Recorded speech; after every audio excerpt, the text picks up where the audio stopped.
What's up mga kabusing, maing buntag kaninyong tanan.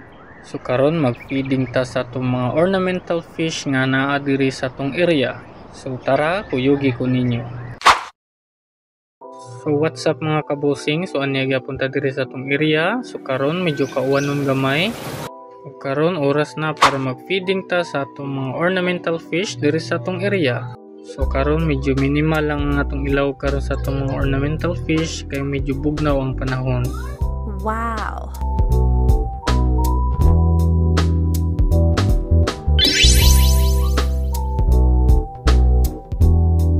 So importante kayo ang feeding time sa atong mga binuhi nga ornamental fish kay diri nato ma-monitor ang health sa atong mga isda. So mo to mga kabusing, sa ganahan mo suri diri sa atong area, located ang atong area diri sa Kawit, Medellin, Cebu. Kashipra ta via bus, biher or tricycle as long as part ra diri sa Northern Cebu. For more info, message lang mo sa atong Facebook page Ramon's Fish Farm Paradise ug happy fish keeping sa atong tanan.